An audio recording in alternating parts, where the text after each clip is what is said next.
नमस्कार. मी भाऊ तोरसेकर. तुम्ही बघत आहात प्रतिपक्ष. मित्रांनो, तुम्हाला माहिती आहे, मी सांगितलं यापूर्वीच 3 आठवड्यासाठी अमेरिकेला जाऊन आलो आणि ते जेटलॅग नावाचा जो प्रकार असतो त्या भोवऱ्यात मी असा अडकलेलो आहे की झोपेचं पूर्ण वाटोळं झालेलं आहे. केव्हा झोपतोय केव्हा उठतोय. परवा असंच झालं. मी खरं तर दिल्लीला होतो जेव्हा 5 तारीखला दोन ठाकरे बंधूंचा मनोमिलाप वगैरे ती जी मोठी इव्हेंट झाली वरळी डोम मध्ये, ती मी बघितली. ती दिल्लीतून बघितली होती, एका टीव्ही चॅनेलवर कुठच्या तरी. आणि मग त्याच रात्री उशिरा मी मुंबईला येणार होतो आणि येऊन झोपलो वगैरे आणि संध्याकाळी तो व्हिडिओ केला होता. एवढं सगळं झाल्यानंतर राज ठाकरेंनी हात आखडता का घेतला वगैरे. आणि तो व्हिडिओ टाकला, तुम्ही बघितलेला आहेच. पण त्या व्हिडिओ टाकल्यानंतर सकाळी साधारण 6ला माझा पहिला व्हिडिओ मी शेड्यूल केलेला असतो आणि तो बघतात लोक. पण दुपारी जवळजवळ 11-12च्या सुमाराला केव्हा तरी मला जाग आली आणि सायलेन्सवर माझा फोन होता, स्मार्टफोन जो काय आहे तो. आणि वाजले किती बघायला उघडला तर एक मेसेज दिसला, म्हणून बघितला तर नाना पाटेकरचा मेसेज आला होता. नाना पाटेकर हा माझा अगदी कोवळ्या वयातला शिवाजी पार्कच्या कट्ट्यावरचा मित्र आहे. हे मी यापूर्वी अनेकदा सांगितलेलं आहे. अधूनमधून त्याचा माझा संपर्क होत असतो, आम्ही बोलत असतो.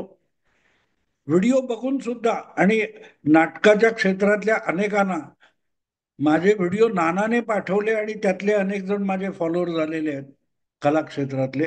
अदरवाईज मी फारसा नाट्य वगैरे या प्रकारात लोडबुडणारा नाहीये. म्हटलं तर रसिक पण नाही, अरसिक म्हटलं तरी चालेल असा आहे. पण नानाचा संदेश काय आला म्हणून मी अगदी अर्ध्या झोपेत असताना सुद्धा तो संदेश ओपन केला. तर त्यात काहीही फार मोठं नव्हतं. 2 ओळी लिहिलेल्या होत्या. आता तुझी पाळी, वीज देते टाळी, एवढंच त्याने लिहिलं होतं. ह्याचं कारण माझ्या लक्षात आलं, माझी झोप उडाली खाडकन अगदी, की जो व्हिडिओ मी सकाळी टाकला होता, राज ठाकरेंनी टाळी दिल्यानंतर हात आखडता का घेतला असा जो व्हिडिओ टाकला होता, त्या व्हिडिओमध्ये मी एका जुन्या देव बाप्पा किंवा कुठच्या तरी चित्रपटातलं जे नाचरे मोरा गाणं आहे त्यातल्या ओळी त्याच्यामध्ये कोट केल्या होत्या. आता तुझी पाळी, मीच देते टाळी. आणि मी अगदी आत्तापर्यंत ते बोललो त्यात चुकलेलो नाही. माझ्या डोक्यात तेच होतं. आता तुझी पाळी, मीच देते टाळी, हेच माझ्या डोक्यात होतं. कारण ओरिजिनल गाणं जे आहे, त्या गाण्यात जे शब्द आहेत ते मी कधीही तपासलेले नाहीत. त्यामुळे जे उच्चारातून आलेले शब्द आहेत त्याप्रमाणे मी तिथे हे मांडलं होतं. पण ती माझी चूक नानाने पकडली होती आणि म्हणून त्याने मला मेसेज पाठवला. तो तेवढाच पाठवला की ओरिजिनल ओळी काय आहेत. मला माहित नव्हतं, मी कबूल करतो. पण नानाने एवढ्या बारकाईने माझी चूक दाखवली, त्याच्याबद्दल आभार मानणं हे माझं कर्तव्य आहे. अनेक जण आहेत. माझ्याकडे कॉमेंट्स बंद आहेत, प्रतिपक्षावर कॉमेंट बंद आहेत.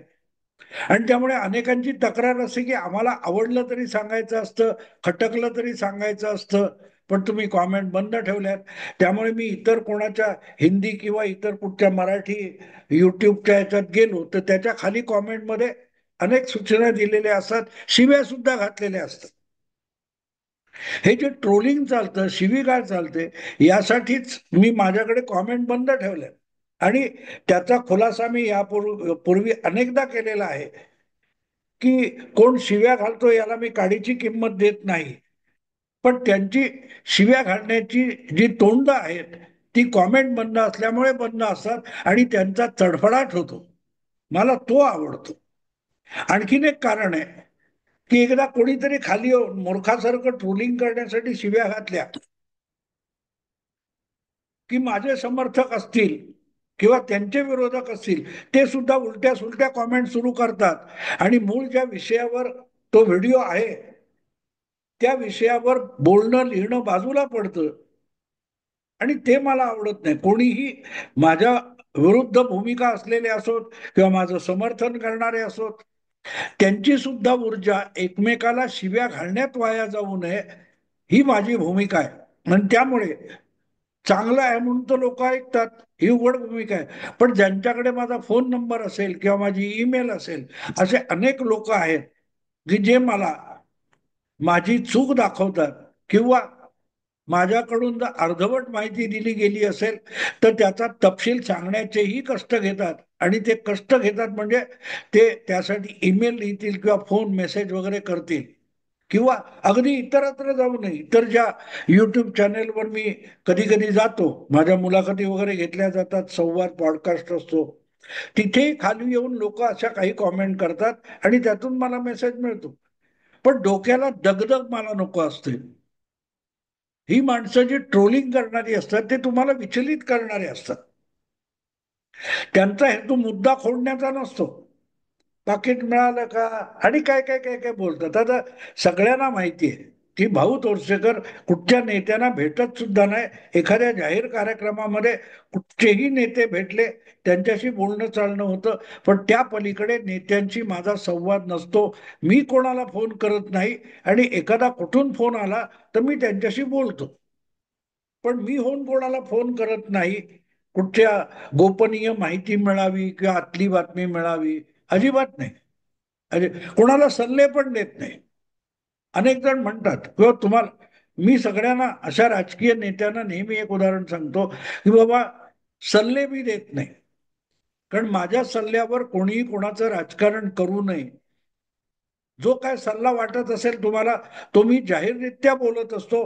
त्यातून काही उचलायचं आणि स्वतःला सुधारायचं वगैरे असेल तर सुधारा, नाही तर तुमच्या कर्माची फळं तुम्ही भोगा. त्याच्याशी मला काही देणं घेणं नाही आणि त्यामुळे मी सल्ले पण देत नाही. त्यामुळे जेव्हा मी मेसेज बॉक्स उघडलं माझं, त्याच्यामध्ये नानाच्या या ओळी होत्या. आता तो फोन नानाचा आहे मला माहितीकडे माझ्याकडे सेव्ह केलेला आहे. म्हटलं ठीक आहे दुपारनंतर नानाला फोन करून आभार मानू वगैरे.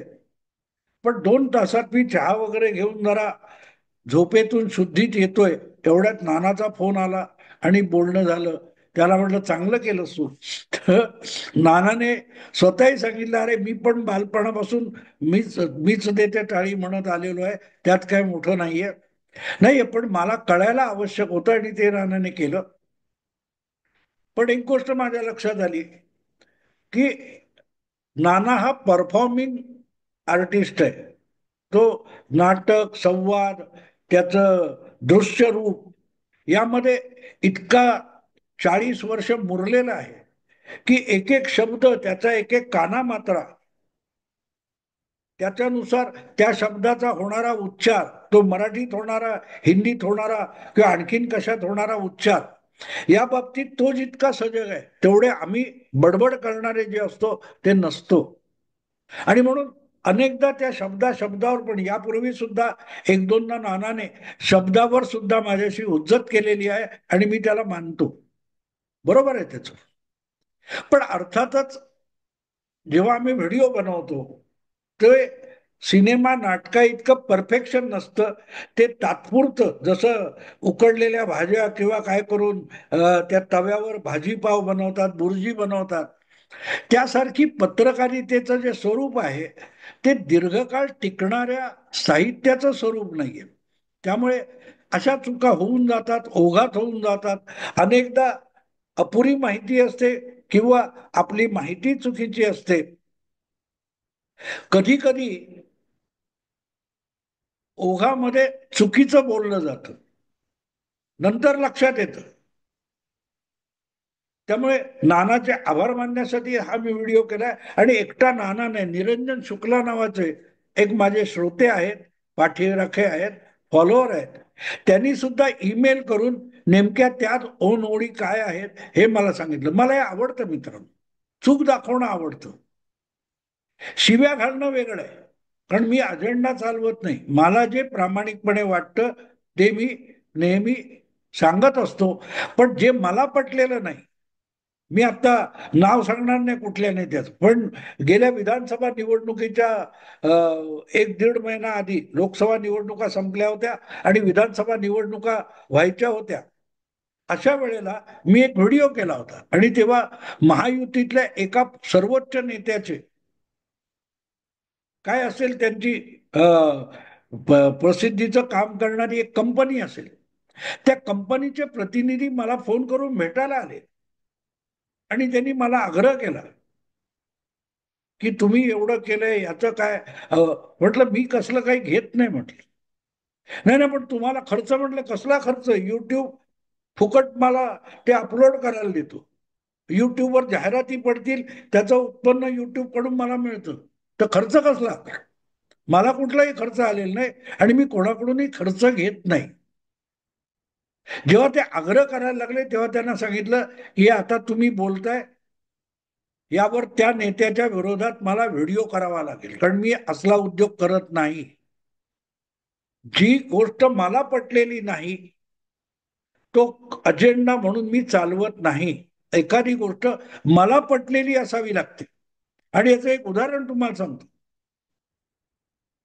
लोकसभा निवडणुकीच्या पूर्वी जेव्हा छत्तीसगड, मध्य प्रदेश, राजस्थान आणि तेलंगणा या निवडणुका झाल्या विधानसभेच्या, लोकसभेपूर्वी, त्या निवडणुकीच्या दरम्यान म्हणजे त्याच्या एक दीड महिना आधी मी जयपूरला गेलो होतो. जयपूर डायलॉग नावाचं जे आमचे संजय दीक्षित चालवतात त्यांचा एक वार्षिक प्रोग्राम असतो, 2 दिवसाचा, 3 दिवसाचा. तिकडे मी गेलो होतो आणि तिथे मला अंकुर चौधरी नावाचे एक नॉयडामध्ये राहणारे गृहस्थ भेटले होते. माझे श्रोते होते, अनुयायी होते, फॉलोअर होते. त्यांनी माझा नंबर घेतला होता आणि ज्या वेळेला ह्या 3-4 विधानसभा निवडणुका जवळ आल्या तेव्हा त्यांचा मला सारखा फोन यायचा. हे ग्रस्त वेगवेगळ्या स्वरूपातलं कॉन्ट्रॅक्टर म्हणून काम करतात आणि त्यांनी त्या 3-4 विधानसभा निवडणुकीच्या दरम्यान मला 3दा फोन केला आणि ते माझ्या मागे सारखे बोलत होते की छत्तीसगडमध्ये भाजप जिंकणार आहे, तुम्ही व्हिडिओ करा त्याच्यावर. आता मी ज्या बातम्या बघत होतो, ऐकत होतो, अगदी भाजपवाल्यांकडून ऐकत होतो, त्याला सुद्धा छत्तीसगड जिंकण्याची खात्री नव्हती. काँग्रेसला तर छत्तीसगड आरामात परत एकदा काँग्रेसच निवडून येईल, काँग्रेसचं सरकार बनेल याचा आत्मविश्वास होता आणि भाजपकडे बिलकुल आत्मविश्वास नव्हता. पण हा अंकुर चौधरी नावाचा नॉयडा, दिल्ली मधला माणूस छत्तीसगडमध्ये भाजप जिंकणार आणि त्यासाठी भाऊने व्हिडिओ बनवावा म्हणून अक्षरशः माझ्या मागे लागला होता. आणि शेवटी मी त्याला सांगितलं की मला हे कुठे लॉजिकली पटत नाहीये. तर त्याने मला काही गोष्टी सांगितल्या आणि मी कन्व्हिन्स झालो की हा, अंकुर चौधरी सांगतोय त्याप्रमाणे जर खरोखर घटना घडल्या आहेत आणि त्याचे काही धागेदोरे मिळाले होते. मी त्याचा थोडा बातम्यांमध्ये सर्च केल्यावर मला त्यांनी सांगितलेल्या घटना खऱ्या असल्याचं कळलं आणि मग मी तो विषय व्हिडिओ केला होता की छत्तीसगड का नतीजा चौंकाने वाला होगा असा. आणि खरंच चमत्कार घडला. कुठच्याही एक्झिट पोलमध्ये, ओपिनियन पोलमध्ये, इव्हन भाजपच्या गोटातून सुद्धा छत्तीसगडमध्ये भाजपचं सरकार येईल किंवा बहुमत येईल ही अपेक्षा नसताना भाजप जिंकला. आणि मग लोकांचं कौतुक सुरू झालं की काय म्हणे सगळं विरुद्ध होतं आणि भाऊचा अंदाज कसा बरोबर येतो. म्हणून अक्षरशः मी माझ्या हिंदीमध्ये किंवा इतर हिंदीमध्ये मी व्हिडिओ करतो किंवा पॉडकास्टवर जातो तिथे कौतुकाचा वर्षाव झाला. शेवटी मला हिंदीमध्ये परत एक व्हिडिओ करावा लागला की छत्तीसगडचा अंदाज माझा नव्हता.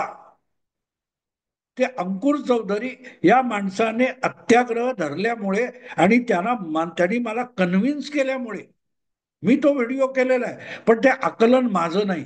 ते अंकुर चौधरी नावाच्या पत्रकार नसलेल्या एका सामान्य नागरिकाचं आकलन आहे. आणि सामान्य नागरिक सुद्धा डोळसपणे निरागसपणे समोरच्या घटना बघत असेल तर तो योग्य आकलन करू शकतो. आणि म्हणून इथे सुद्धा माझ्या चुका कोणी दाखवल्या तर मला आवडतात, याचं कारण ते आहे की तो माणूस आपली चूक दाखवतो म्हणजे आपल्याला डिवचत नसतो, तर आपल्याला सुधारण्याचा प्रयत्न करत असतो. तुकोबांनी म्हटलेलं आहे ना, निंदकाचे घर असावे शेजारी.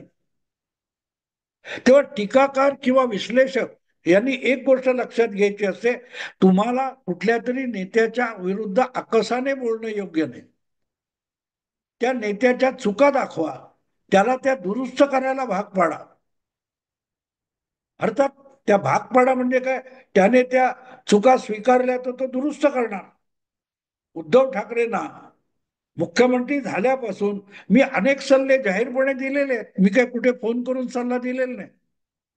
पण जर त्या वेळेला होणाऱ्या चुका भाऊ तोरसेकर किंवा इतर कोणी दाखवतोय त्या उद्धव ठाकरेंनी सुधारल्या असत्या, तर आज त्यांच्या पक्षाची आणि त्यांच्या राजकारणाची जी दुर्दशा झाली आहे ती दुर्दशा नक्की झाली नसती. आणि म्हणून नाना पाटेकरचे आभार मानायला हा व्हिडिओ करण्याचं कारण नेमकं ते आहे की नानाने माझी चूक दाखवली नाही, माझी अपुरी माहिती होती किंवा चुकीची माहिती होती, ती दुरुस्त करण्याचे उपकार या मित्राने केलेले आहेत. त्याबद्दल मी आभार मानतो. आणि जेवढे नानाचे आभार तेवढेच त्या तुमचे निरंजन शुक्ला नावाचे माझे पाठीराखे आहेत त्यांचेही मी आभार मानतो. कारण ही माणसं आपल्यावर खरं प्रेम करतात. आपण चुकू नये असं त्यांना वाटतं. कधी एक गोष्ट लक्षात ठेवा, आपलं खोटं नाटक कौतुक करणाऱ्या माणसापेक्षा आपल्या खऱ्याखुरा चुका दाखवणारा जो असतो तो मोठा असतो. शिव्या घालणारा खरा नसतो. नुसत्याच शिव्या घालून काय होणार आहे, कारण त्याच्याकडे मुद्दे नसतात. त्या चूक दाखवणारा आणि ट्रोलिंग करणारा यामधला फरक ओळखता आला पाहिजे.